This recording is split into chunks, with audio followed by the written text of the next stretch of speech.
Hello, আসসালামু আলাইকুম, সবাইকে স্বাগতম। আজকে যে টপিকটা নিয়ে কথা বলবো সেটা হলো যে অনেক জায়গাতেই আসলে বিএলডিসির উপরে ট্রেনিং করায়। আমরাও আসলে চেষ্টা করেছি যে এটা বিএলডিসির উপর ট্রেনিং করাতে। এটা আসলে যেটা হচ্ছে যে কালচারটা থাকে, হ্যাঁ, আমরা যেমন বিএলডিসি নিয়ে আমরা ঘাটাঘাটি করতেছি, এটাতে হয় কি যে আমরা অনেক কিছু আছে যেগুলো আমাদের তো দেখা গেলো যে পড়াতে গিয়ে আমাদের অনেক কিছু চোখে পড়ে, যেগুলো আমরা শেয়ার করছি, সবার সাথে শেয়ার করছি। আসলে এটা পড়ানো না, এটা শুধু শেয়ার করা, আসলে যে এই জিনিসগুলো আমরা দেখেছি সবার সাথে এটা শেয়ার করা।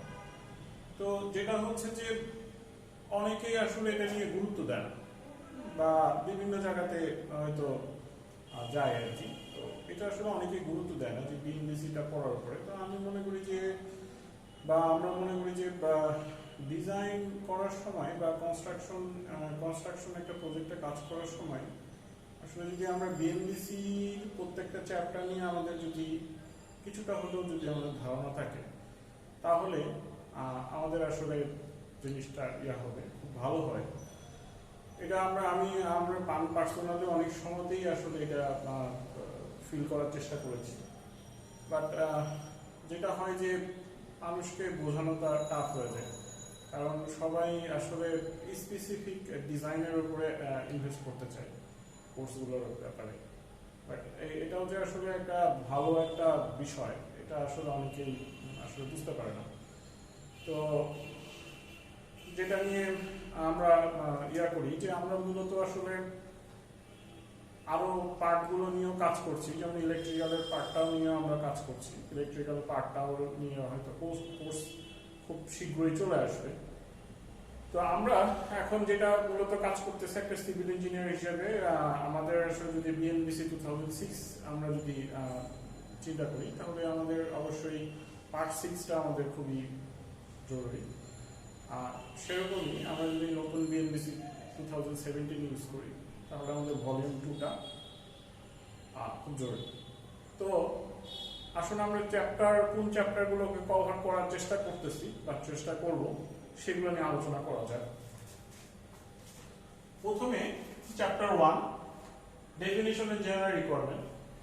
তো আমার কাছে মনে হয়েছে যে বা যেটা হয় যে অন্যান্য চ্যাপ্টারগুলোর চাইতে এই চ্যাপ্টারটাই সবচাইতে ইম্পর্টেন্ট, এবং এই চ্যাপ্টারে একটা বিল্ডিং কিভাবে আমরা অ্যানালাইসিস করব বা কিভাবে আমরা জিনিসগুলো কাজ করব, পাই টু পাই এইখানেই লেখা আছে। বাট সামহাউ আমরা এই চ্যাপ্টার 1টাই আসলে মিস করি, বা চ্যাপ্টার 1টা আসলে আমরা লাইন বাই লাইন পড়তে আসলে খুবই বিব্রত বোধ করি বা বিরক্ত বোধ করি। সো এইটা আসলে আমাদের খুবই খুবই জরুরি একটা চ্যাপ্টার। এরপরে আছে চ্যাপ্টার 2। Chapter 2তে loads. তো স্বাভাবিকভাবেই একটা বিল্ডিং ডিজাইন করতে লোড ক্যালকুলেশনের তো বিকল্প নাই। তো লোডের যত নিয়ম কানুন আছে, এমনকি আমার কখন স্ট্যাটিক অ্যানালাইসিস করব, কখন ডাইনামিক অ্যানালাইসিস করব, সবগুলাই আসলে আমাদেরকে পাই টু পাই এখানে লেখা আছে। সো আমাদেরকে কোনো বই পড়তে হবে না, বা অন্য কোনো বই পড়তে হবে না, বা কাউকে জিজ্ঞেস করতেও হবে না যে আসলে কোনটার পরে কোনটা করব। আমি যদি চ্যাপ্টার 1 এবং চ্যাপ্টার 2 করি, তাহলে আমাদের কাউকে জিজ্ঞেস করে বেড়াতে হবে না। আমাকে কাউকে কোনো বড় ভাই বা কোনো স্যারকে জিজ্ঞেস করে বলতে হবে না যে আমরা এইভাবে অ্যানালাইসিস করছি, এটা হবে কিনা। আমাদের সরাসরি বিএনবিসিতে যেটা লেখা আছে সেটা যদি আমি অ্যানালাইসিস করি, কেউ আসলে আমাকে সেভাবে আটকাতে পারবে না। সো আমাদের এই চ্যাপ্টারগুলো খুবই জরুরি, যদিও আমরা আসলে লাইন বাই লাইন পড়ানো হয় না। তো আমরা যেটা করেছি যে প্রত্যেকটা চ্যাপ্টারের বিষয়গুলোকেই আমরা আসলে শর্ট আকারে তুলে নিয়ে আসছি, যাতে আমরা একদম মানে একটা শর্ট নোটের মতো করে তুলে নিয়ে আসছি, যাতে সবাই খুব সহজে জিনিসগুলো পড়ে।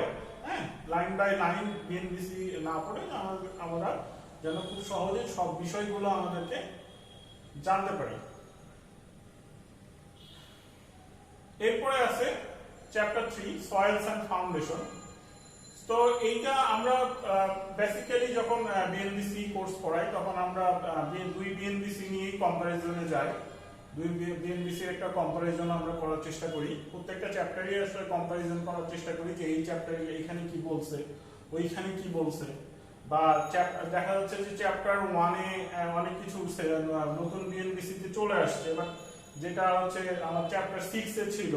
তো ওই ধরনের কোন টেবিলটা কোথায় গেছে এবং আসলে কি পার্থক্য দেখা দিয়েছে দুই বিএনবিসির মধ্যে, এগুলো আমরা একটা কম্পারিজনের করার চেষ্টা করি। তো সয়েল অ্যান্ড ফাউন্ডেশনে যেটা আমরা প্রিফার করি, আমরা বিএনবিসি 17টাই প্রিফার করি, সরাসরি 17টাই করার চেষ্টা করি, কারণ এই বিএনবিসি 17 এ অনেকগুলো আমাদের ওয়েল এস্টাবলিশ মেথড আমাদেরকে পুরোপুরি ফর্মুলা সহ বর্ণনা করে দেওয়া হয়েছে। সো আমরা খুব সহজেই সেইগুলোকে ফলো করে ক্যালকুলেশন করতে পারি। সো ওই জিনিসগুলো আসলে খুব সহজ হয়ে যায়। যেমন আমাদের বিএনবিসি 2006 এ বলতেছে যে কোনো এস্টাবলিশ মেথড দিয়ে আমাদেরকে করতে, বাট যেটা হচ্ছে যে 17 এ আমি সরাসরি ইয়াটা ইউজ করতে পারি, যাতে কেউ যদি আমাকে বলে যে আপনি এই ক্যালকুলেশন কোথায় পেয়েছেন বা এই মেথডটা কোথায় পেয়েছেন, এই মেথড তো করা যাবে না, বাট যেটা বিএনবিসি 17 এ আছে, সো স্বাভাবিকভাবেই বেশিরভাগই আমাকে খুব বড় জায়গা না হলে আসলে আমাকে কোনোভাবেই আসলে আটকানো সম্ভব না।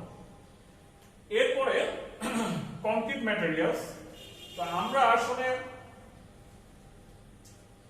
আসলে কংক্রিট টেকনোলজি নিয়ে অনেক জায়গাতে পড়াশোনা করছি, বা মাস্টার্সে আমরা কংক্রিট টেকনোলজি নিয়ে পড়ছি, বাট যেটা হয় বিএনবিসি তে কংক্রিট ম্যাটেরিয়ালস নিয়ে কি বলছে বা কোন মেথডগুলো ইউজ করতে বলছে, এসটিএম এর কোন কোডগুলো আমাদের জানা জরুরি, বা আমাদের কংক্রিটের স্ট্রেংথ কিরকম হবে, এই জিনিসগুলো একদম বিস্তারিতভাবে এখানে দেওয়া আছে। তো এটা আমরা আগেরটা ইউজ করতে পারি, পরেরটা ইউজ করতে পারি, এটা তেমন একটা ইয়া নাই। এরপরে আমাদের আছে হচ্ছে স্ট্রেন ডিজাইন। তো আরসিসি স্ট্রেন ডিজাইন, তো এইটাকে নিয়ে আমাদের ডিজাইনের ফর্মুলা গুলো দেওয়া আছে। তো এখানে আমরা ডিজাইন রিলেটেড, স্বাভাবিকভাবে ডিজাইন রিলেটেড অনেক কথাবার্তা আমরা বলার চেষ্টা করি, সাথে আমরা হয়তো এক্সাম্পল করা হয় না, মানে বিএনবিসি তে যেটা হচ্ছে এক্সাম্পল করার সুযোগটা কম থাকে, যদিও আমরা রেফার করি যে ওইখানে এই এক্সাম্পলটা আছে। সো ওই জিনিসগুলো আমাদেরকে খুব সহজে এখান থেকে আমরা ইয়া করতে পারি। এবং আমরা হচ্ছে ডব্লিউএসডিটার চ্যাপ্টার আসলে এখানে নতুন বিএনবিসি তে নাই, অ্যাপেন্ডিক্সে হচ্ছে বিভিন্ন ফর্মুলা দেওয়া আছে, বাট আগের যে ডব্লিউএসডি যে মেথডটা, ওটা আসলে আমাদের এখানে আমরা বাদ দিয়েছি। এরপরে চ্যাপ্টার 8 এ ডিটেইলিং। তো আমাদের ডিটেইলিং এর যে এসএমআরএফ ডিটেইলিং বা আইএমআরএফ ডিটেইলিং হলে কিরকম হবে, সবকিছুই আমরা ফিগার আকারে সুন্দর করে একটা বর্ণনা করার চেষ্টা করি। এরপরে হচ্ছে চ্যাপ্টার 10 স্টিল। তো এটা স্বাভাবিকভাবেই আমরা নতুন বিএনবিসি 17 কে ফলো করি, 6 এ আসলে ফলো করার মতো অবস্থা আসলে নাই। তো 17টা ফলো করি, এবং সাথে আসলে বেসিক্যালি আমরা এআইসি 36005 টাই সাথে কম্পারিজন করার চেষ্টা করি। এরপরে আমাদের কম্পোজিট চ্যাপ্টার 13 কম্পোজিট, এটা নতুন বিএনবিসি তে কম্পোজিট চ্যাপ্টারটা আছে। সো এটা আসলে এআইসি গাইড অনুযায়ী আমরা একটা কম্পারিজন করার চেষ্টা করি, এবং আমাদের ফর্মুলাগুলো জাস্ট লাইন বাই লাইন আমরা ব্যাখ্যা করার চেষ্টা করি যে কোথায় কোনটা ইউজ হবে। এছাড়া আমরা আরো কিছু জিনিস নিয়ে কাজ করি, যেমন স্বাভাবিকভাবে আমাদের ওই যে স্ট্রেন ডিজাইনে এসিআই কোডের কিছু কথাবার্তা চলে আসবে, এসটিএম এর কংক্রিট ম্যাটেরিয়ালে আমাদের এসটিএম এর কথাবার্তা চলে আসবে। দেন আমাদের আরেকটা জিনিস খুব ইম্পর্টেন্ট এখন দিতে হয়, সেটা হচ্ছে রেট্রোফিট ডিজাইন। রেট্রোফিট ডিজাইনেরও যে আমাদের স্বাভাবিকভাবে কোডে নাই, এখনো কোডে অন্তর্ভুক্ত হয় নাই। সো ওই রেট্রোফিটের কোড নিয়েও আমরা কিছু আলোচনা করার চেষ্টা করি।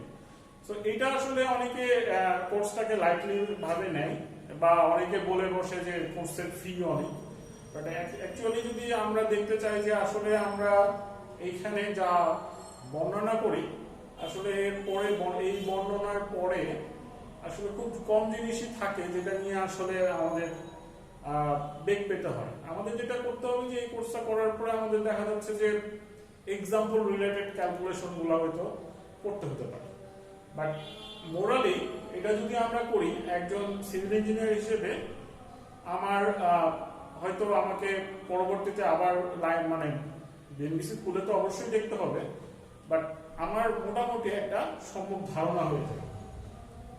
তো সেই জন্য আমরা এটা আসলে যতই সবাই লাইটলি ভাবে নিলেও আমরা কোর্সটাকে আসলে খুব স্ট্রংলি আসলে করার চেষ্টা করেছিলাম। তো আমরা আশা করবো সবাই কোর্সটি করবে। তো সবাইকে ধন্যবাদ।